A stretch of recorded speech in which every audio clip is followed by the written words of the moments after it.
Bienvenue à tous sur M Provence Le Mag. On va dédier cette émission à la gastronomie puisque depuis le début de l'année 2019, une opération est lancée en France qui s'appelle Goût de France. Et à Marseille, ici, on va passer l'année à découvrir nos talents culinaires et nos produits de qualité. Pour voir ces produits haut de gamme, pour commencer, on va aller dans le quartier de Saint-Victor, à l'épicerie La Fiorentina, qui vend des produits italiens. Et puis nous irons dans un quartier un peu plus populaire, au Cours Julien, où la cuisine mexicaine nous ouvrira ses portes pour en savoir un peu plus sur la qualité des nutriments et sur les spécialités locales. Monsieur Bonifay, vous êtes le directeur de Fiorentina, cette épicerie italienne située dans le quartier de Saint-Victor. Vous êtes vous-même originaire d'Italie et de Sardaigne. Alors pourquoi vous avez eu envie d'utiliser les produits italiens et quelle est votre passion? Pourquoi vous avez choisi de les vendre à Marseille? Alors, mon père travaillait dans les transports avec l'Italie et il avait l'habitude de nous amener, ma sœur et moi, et ma mère, dans ses bagages. Et très jeune, je me suis mis à apprécier les produits italiens, la gastronomie italienne, la douceur de vivre italienne, enfin, il y a tout qui me plaisait en Italie. Et quand il a fallu que je change mon métier, je me suis tout naturellement tourné vers une activité en relation avec l'Italie que j'avais adorée. Donc en décembre 2008, pour mon 50e anniversaire, j'ai racheté la Fiorentina, qui était une épicerie italienne qui était à vendre. Et j'ai eu l'insouciance de me lancer donc ce 18 décembre 2008 en devenant épicé italien. Alors Monsieur Bonifay, en quoi l'épicerie Fiorentina se démarque des autres épiceries classiques et qui sont vos fournisseurs? Alors, la Fiorentina propose des produits pour fabriquer un repas 100% italien.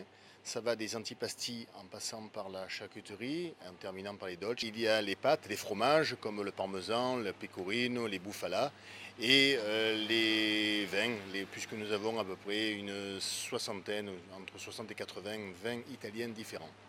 Pourquoi pensez-vous que Marseille est concernée par la gastronomie? Justement parce que la gastronomie de Marseille est composée de toutes les cultures méditerranéennes, je pense que cet événement permettra de faire mieux connaître Marseille. Yazid, tu t'es inspiré du Mexique pendant un voyage. Qu'est-ce qui t'a plu dans cette cuisine et pourquoi tu as choisi Marseille pour toi? On a choisi la cuisine mexicaine suite à un voyage qu'on a effectué, moi et ma copine, au Mexique. Donc à la base, je suis allé pour voir des sites archéologiques. Moi, j'adore ça. Et puis, je suis tombé amoureux de la cuisine mexicaine qui n'est pas rien. Elle est riche, haute en couleurs, elle me convient parfaitement. Un Mexicain à Marseille, c'est différent du coup d'un snack traditionnel? On essaie de se différencier des snacks traditionnels de Marseille qui, malheureusement, aussi bons soient-ils, utilisent plein de produits industrialisés, donc surgelés et sous vide, chose qu'on le rejetant un peu et même voire beaucoup, produisant des sandwichs faits maison, faits dans la journée à l'instant même et à petit prix afin de s'inscrire dans ce quartier du Cours Julien qui est un quartier populaire.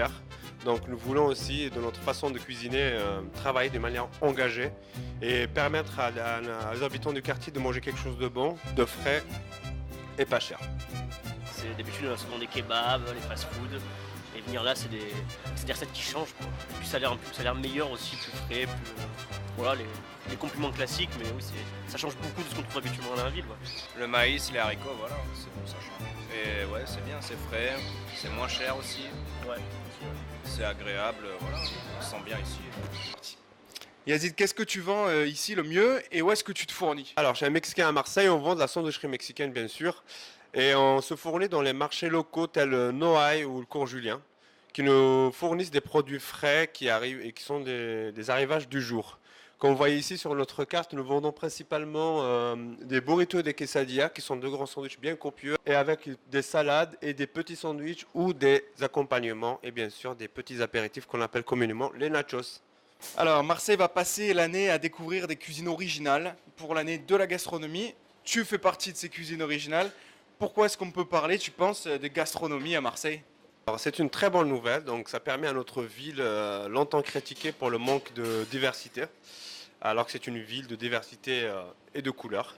Donc on est très content de participer dans cette vague de changement et qu'on montre une cuisine du monde entier, qu'on participe avec toute modestie bien sûr, à faire découvrir aux Marseillais, aux habitants de Marseille, ces visiteurs, la cuisine mexicaine, ne serait-ce qu'un petit bout de la cuisine mexicaine. Nous devrions le rappeler que la cuisine mexicaine, à l'instar de la cuisine française, est rentrée au patrimoine universel de l'humanité. Donc pas pour la gastronomie sophistiquée à la française, mais pour son aspect populaire. Et je crois que la ville de Marseille, il n'y a pas mieux comme lieu pour célébrer ça.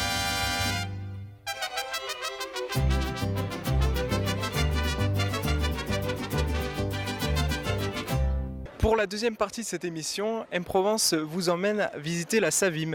La Savime, c'est le salon de la gastronomie et de la dégustation de vin. Alors on va découvrir plusieurs producteurs de nos régions, mais aussi de la France entière, pour parler de la qualité des aliments.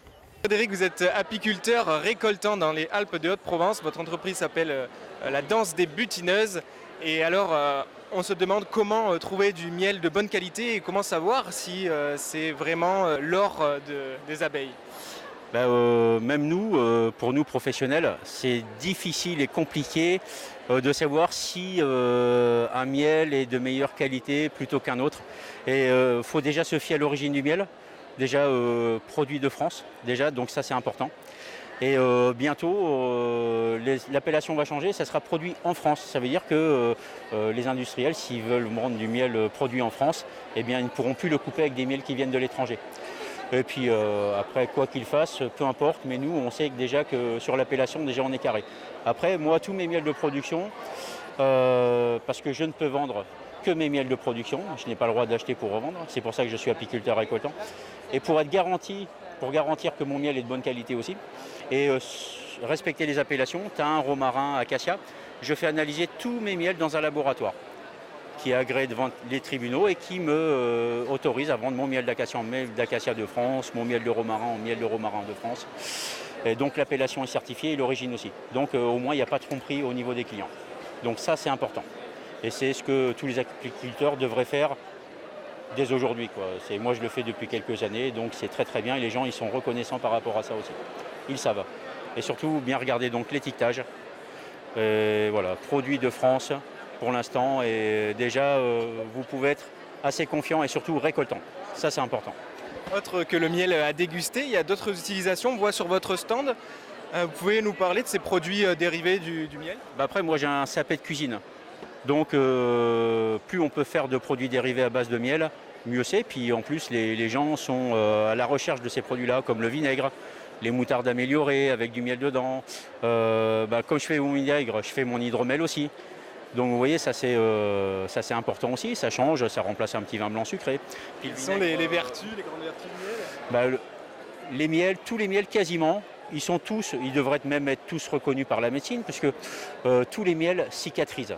À partir du moment où on le travaille le plus longtemps possible en bouche avant de l'avaler. Après, il y a des miels qui cicatrisent plus que d'autres, comme le thym, la sarriette, la lavande. Voilà. Mais tous les miels sont bons pour la santé. Monsieur Legrand, bonjour. Vous êtes producteur de safran dans les Bouches-du-Rhône. Dans les Bouches-du-Rhône, oui, à Coudoux, très exactement. Et je vais rendre à Césarine ce qui appartient à Césarine. En fait, c'est ma femme qui est productrice, agricultrice et donc safranière. Comment on récolte le safran et pourquoi c'est un produit extraordinaire? Alors le safran ne pousse pas qu'à Marseille ni qu'en Provence, même si nous c'est safran de Provence puisqu'on est en Provence. Le safran est une épice qui fleurit, en fait ça fait partie de la famille des colchiques, c'est un crocus. Crocus sativus pour être tout à fait exact, qui n'existe pas dans la nature, contrairement à ce que les gens pensent. C'est un produit historique mais qui a été entretenu pendant des siècles par les curés, c'est une plante médicinale. Le safran se récolte du 15 octobre au 15 novembre, petite fleur bleue avec pistil rouge et ce qu'on utilise pour ce qu'on appelle le safran, ce sont les pistils rouges une fois séchés. Parce qu'après les avoir récoltés, il faut les faire sécher, les laisser se maturer et ensuite on a un produit magnifique. C'est pas appelé la reine des épices pour rien. C'est l'année de la gastronomie à Marseille et dans quel plat gastronomique typique ici on utilise le safran? Alors, je suis contre l'idée auquel pense tout le monde, à savoir que le safran c'est fait pour la soupe de poisson et la bouillabaisse. Le safran va absolument avec tout, ça se met dans tout. Quelle vertu pour le safran? Alors, comme c'est une plante médicinale, c'est comme le thym, le romarin, c'est antiseptique, c'est digestif, c'est etc., etc., etc. Mais c'est aussi l'ancêtre du Prozac. Le safran, depuis l'Antiquité, est réputé pour des qualités déstressantes, apaisantes, calmantes. Je dirais il y a des gens qui, sur des dépressions légères, préfèrent consommer du sirop de safran à haute dose, petite cuillère à café tous les matins, plutôt que de tomber dans la chimie, dans la pharmacologie, etc. Merci beaucoup à la Savim, jusqu'à lundi. Mathéron, vous êtes éleveur dans le Gers. Comment ça se fait que dans les grandes surfaces, il y ait des réclamations par rapport à la viande et à la qualité d'élevage des animaux? Et pourquoi vos produits à vous se démarquent de ces grandes surfaces? Déjà, ça se remarque parce qu'on n'y est pas, nous, dans les grandes surfaces. Donc ces remarques-là, on ne peut pas les avoir. Et puis voilà, des éleveurs comme nous qui sont en vente directe, on n'a aucun intérêt à être distribués dans les grandes surfaces. Qu'est-ce que vous pensez de l'élevage et comment on fait un élevage de qualité et un élevage responsable? Je pense qu'aujourd'hui, tout paysan qui se respecte sait travailler, sait élever et est respectueux de l'environnement et d'abord de ses animaux. Personnellement, on a construit notre élevage d'après les envies et les besoins surtout de nos animaux. Nous sommes calqués une façon de travailler, nous sommes adaptés à la façon de vivre de nos animaux. On a une maternité en pleine nature au niveau de notre élevage de porc noir gascon. Toutes nos naissances de veaux se font aussi également à l'extérieur. On intervient le moins possible. On s'est aperçu que moins on intervenait et moins l'animal devenait dépendant de notre acte.